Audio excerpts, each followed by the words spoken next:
Good morning my dear students. Online recorded class में पुनः आपका स्वागत है। आज आप लोग मैं और मेरा देश नामक यात्रा वृत्तांत का अध्ययन करेंगे। यात्रा वृत्तांत क्या होता है?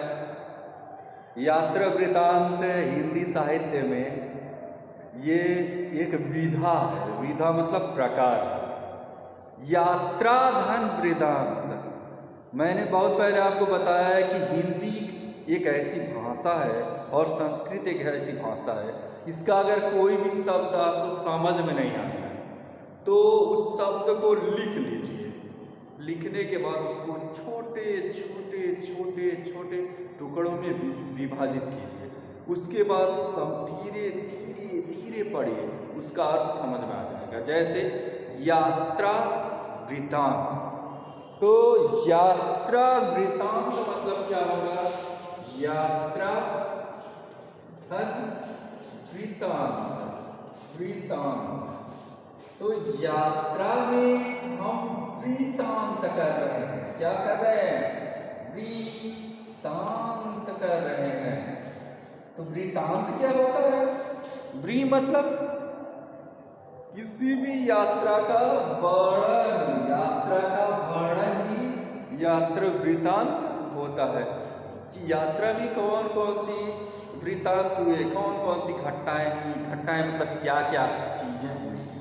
जैसे आप मान लीजिए खलीलाबाद से लखनऊ जाते हैं तो यात्रा वृत्तांत में कहेंगे कि मैं खलीलाबाद स्टेशन पर सुबह 6 बजे बैठा, थोड़ी देर बाद ट्रेन आई, ट्रेन धीरे धीरे जाने लगी, उसके बाद मैं बस्ती पहुंचा, बस्ती पर स्टेशन पर कुछ लोग हल्ला कर रहे थे। तो जो भी चीज़ आप यात्रा में देखेंगे, मेरे बगल में एक आदमी बैठा हुआ था जो मुझे धक्का दे रहा था, तो ये सारी चीज़ें जो है यात्रा वृत्तांत में आ जाएंगी। तो ये यात्रा का वृत्तांत है।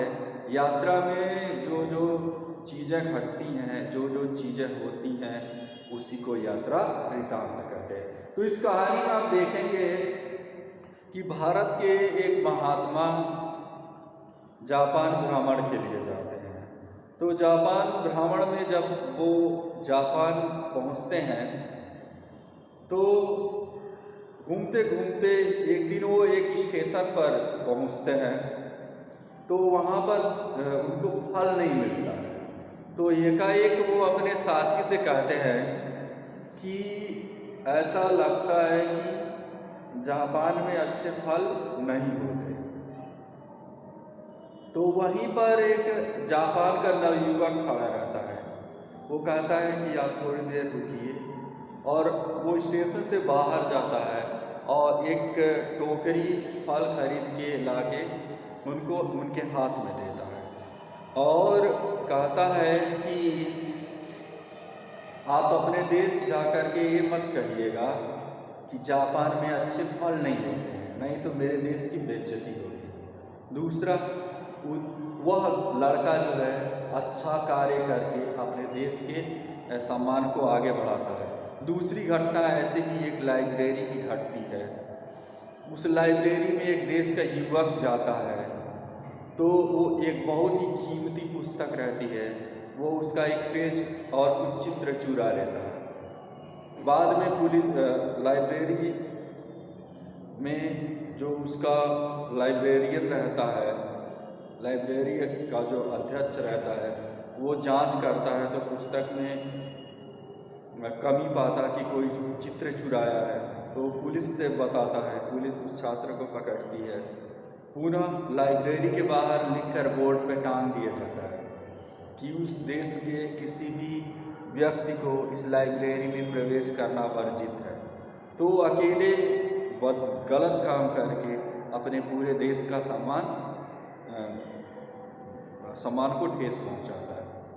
ठीक है, जैसे आपके स्कूल का एक लड़का कोई अच्छा काम करता है, पुरस्कार जीत कर आता है, तो पूरा शहर उसको जानता है, और कोई लड़का गलत कार्य करता है तो पूरे स्कूल के सम्मान को ठेस पहुंचाता है। ठीक है, तो कहानी का मैं यात्रा वृत्तांत को पढ़ना प्रारंभ कर रहा हूँ। हमारे देश के महान संत स्वामी राम तीर्थ एक बार जापान गए। वे रेल में यात्रा कर रहे थे। एक दिन ऐसा हुआ कि उन्हें खाने को फल न मिले। इन दिनों फल ही उनका भोजन था। गाड़ी एक स्टेशन पर ठहरी। वहाँ भी उन्होंने फलों की खोज की, किंतु पा न सके। उनके मुंह से निकला, जापान में शायद अच्छे फल नहीं मिलते। एक जापानी युवक प्लेटफार्म पर खड़ा था। उसने ये शब्द सुना। सुनते ही वह भागा और कहीं दूर से एक टोकरी ताजे फल ले आया। उसने वे फल स्वामी रामतीर्थ को भेंट किए और कहा, लीजिए, आपको फलों की जरूरत थी। स्वामी जी ने समझा यह कोई फल बेचने वाला है। उन्होंने उससे फलों के दाम पूछे, पर उसने लेने से इनकार कर दिया। बहुत आग्रह करने पर उसने कहा, आप इनका मूल्य देना ही चाहते हैं तो अपने देश में जाकर किसी से यह ना कहिएगा कि जापान में अच्छे फल नहीं मिलते। स्वामी जी युवक का यह उत्तर सुनकर मुग्ध हो गए। मुग्ध मतलब प्रसन्न हो गए, खुश हो गए, मोहित हो गए। उसके ऊपर मुग्ध मतलब मोहित हो गए। ठीक है, मोहित मतलब जैसे किसी चीज़ को देखकर आप लालायित हो जाते हैं, उसके ऊपर आकर्षित हो जाते हैं, मोहित। ठीक, उस युवक ने अपने इस कार्य से अपने देश का गौरव न जाने कितना बढ़ा दिया। गौरव मतलब सम्मान, मान। ठीक, इसके बाद इस गौरव की ऊंचाई का अनुमान दूसरी घटना सुनकर ही पूरी तरह लगाया जा सकता है। किसी देश का एक युवक जापान में शिक्षा लेने आया। एक दिन वह सरकारी पुस्तकालय में से कोई पुस्तक पढ़ने के लिए लाया। इस पुस्तक में कुछ दुर्लभ चित्र थे। इन चित्रों को उस युवक ने पुस्तक में से निकाल लिया और पुस्तक वापस कर दी। किसी जापानी विद्यार्थी ने उसे देख लिया और पुस्तकालय को इसकी सूचना दे दी। पुलिस ने तलाशी लेकर वे चित्र उस विद्यार्थी के कमरे से बरामद किए और उस विद्यार्थी को जापान से निकाल दिया गया। अपराधी को दंड मिलना ही चाहिए, पर मामला यहीं तक नहीं रुका और उस पुस्तकालय के बाहर बोर्ड पर लिख दिया गया कि पुस्तकालय में इस विद्यार्थी का प्रवेश तो वर्जित है ही, उसके देश के निवासियों का भी प्रवेश वर्जित है। जहाँ एक युवक ने अपने काम से अपने देश का सिर ऊंचा किया था, वहीं दूसरे युवक ने अपने काम से अपने देश के मस्तक पर कलंक का ऐसा टीका लगाया जो ना जाने कितने वर्षों तक संसार की आंखों में उसे लांछित करता रहा। हम यह समझ लिए कि हमारी हीनता और श्रेष्ठता का संबंध देश की हीनता और श्रेष्ठता से जुड़ा हुआ है। जब हम कोई हीन या बुरा काम करते हैं तो हमारे माथे पर ही कलंक का टीका नहीं लगता, बल्कि देश का भी सिर नीचा होता है और उसकी प्रतिष्ठा गिरती है। जब हम कोई श्रेष्ठ कार्य करते हैं तो उससे हमारा ही सिर नहीं ऊंचा होता, बल्कि देश का भी सिर ऊंचा होता है और उसका गौरव बढ़ता है। इसलिए हमें कोई ऐसा कार्य नहीं करना चाहिए जिससे देश की प्रतिष्ठा पर आँच आए। क्या आप चलती रेलों में, मुसाफिर खानों में, क्लबों में, चौपालों पर और मोटर बसों में कभी ऐसी चर्चा करते हैं कि हमारे देश में यह नहीं हो रहा है, वह नहीं हो रहा है और यह गड़बड़ है, यह परेशानी है? साथ ही क्या आप अपने देश की तुलना किसी अन्य देश के साथ करते हैं? कौन सा देश श्रेष्ठ है और कौन सा देश हीन है? यदि हाँ, तब आपको चिंता होगी। देश की प्रतिष्ठा को बनाए रखने के लिए हमें क्या करना चाहिए? क्या आप कभी केला खाकर छिलका रास्ते में फेंकते हैं? अपने घर का कूड़ा बाहर फेंकते हैं? आप शब्दों का प्रयोग करते हैं, इधर की उधर, इधर की उधर, उधर की इधर लगाते हैं। अपने घर, दफ्तर, गली को गंदा रखते हैं। होटलों, धर्मशालाओं में या दूसरे ऐसे ही स्थानों में, जिनों में कोनों में पीक थूकते हैं, उत्सवों, मेलों, रेलों और खेलों में ठेलम ठेल करते हैं, निमंत्रित होने पर विलम्ब से पहुंचते हैं या वचन देकर भी घर आने वालों को समय पर नहीं मिलते हैं।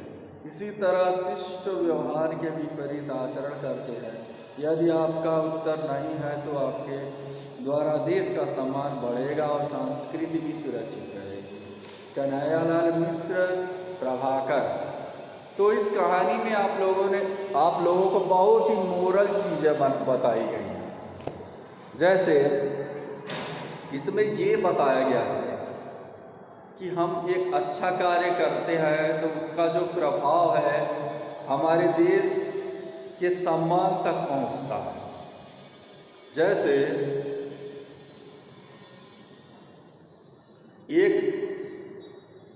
एक आदमी घर से बाहर कूड़ा फेंकता है और वो जो कूड़ा है कोई विदेशी पर्यटक उस रास्ते जा रहा है उसके ऊपर गिरता है, तो हमारे देश के बारे में क्या बताएगा? वो कहेगा कि भारत में बहुत ही गंदगी है, वहाँ सारा कचरा लोग सड़क पर फेंकते हैं।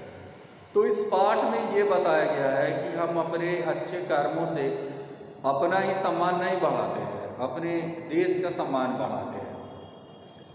जैसे होता क्या है, कहीं बात होती है तो लोग अपने देश की कमी जुड़ाने लगते हैं कि अमेरिका में ये है, भारत में ये नहीं है। तो ये क्या है? हम अपने देश के सम्मान को नुकसान पहुंचा रहे हैं, हम अपने देश को हीन बना रहे हैं।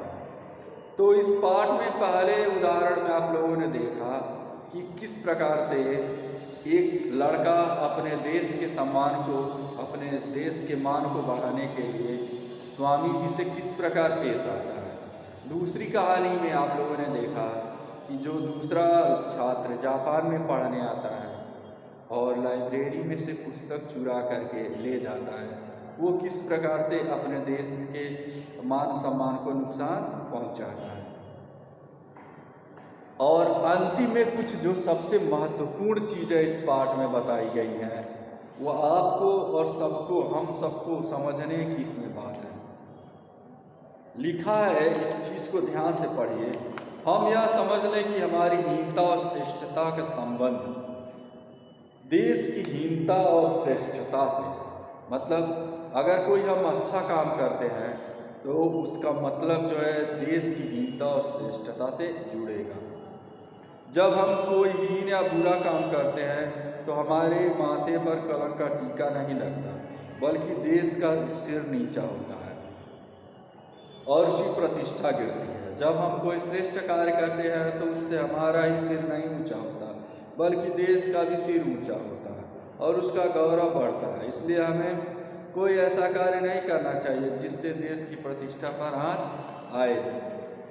क्या आप चलती रेलों में, मुसाफिर खानों में, क्लबों में, चौपालों पर और मोटर बसों में कभी ऐसा चर्चा करते हैं कि हमारे देश में यह नहीं हो रहा है, वह नहीं हो रहा है और यह गड़बड़ है, यह परेशानी है? साथ ही क्या आप अपने देश की तुलना अन्य देश के साथ करते हैं कि कौन सा देश श्रेष्ठ है और कौन सा देश हीन है? यदि हाँ, तब आपको चिंता होगी कि देश की प्रतिष्ठा को बनाए रखने के लिए हमें क्या करना चाहिए। क्या आप कभी केला खाकर छिलका रास्ते में फेंकते हैं? अपने घर का कूड़ा बाहर फेंकते हैं? आप शब्दों का प्रयोग करते हैं, इधर की उधर, उधर की इधर लगाते हैं? अपने घर, दफ्तर, गली को गंदा रखते हैं? होटलों, धर्मशालाओं में या दूसरे ऐसे स्थानों में, जिनों में कोनों में पीक थूकते हैं? उत्सवों, मेलों और रेलों और ठेलों में ठेलम ठेल करते हैं? आमंत्रित होने पर विलम्ब पहुंचते हैं या वचन देकर भी घर आने वालों को समय पर नहीं मिलते? इसी तरह शिष्ट व्यवहार के विपरीत आचरण करते हैं। यदि आप उत्तर नहीं है तो आपके द्वारा देश का सम्मान बढ़ेगा और संस्कृति भी सुरक्षित रहेगी। तो होता क्या है, हम लोग घर में रहते हैं और कोई बाहर मिलने आता है तो अपने लड़के से कहते हैं कि जाओ बेटा गेट पे बता देना पापा घर में नहीं है, गए हैं स्कूल, तो क्या होगा? तो लड़का भी हमारा यही सीखेगा, कहेगा पापा तो बहुत बढ़िया झूठ बोलते हैं। तो वो भी क्या करेगा? कुछ चुराएगा तो कोई ऐसा काम करेगा तो कहेगा नहीं पापा हम नहीं जानते हैं। तो क्या होता है, अगर एक मानक रूप में किसी के सामने पेश आते हैं तो वो हमसे मानक रूप में हम हमारे व्यवहार को अपनाएगा। इसी प्रकार से हम कोई भी समाज में अच्छा काम करते हैं तो उसका प्रभाव हमारे समाज के ऊपर पड़ता है और हमारे बुरे कर्मों का प्रभाव हमारे समाज के ऊपर ही पड़ता है। तो प्यारे छात्रों, इस प्रकार से इस पाठ को बहुत ही मन से पढ़िए और इस पाठ का प्रश्न उत्तर अभ्यास कार्य मैं भेज दूँगा। धन्यवाद। Thank you.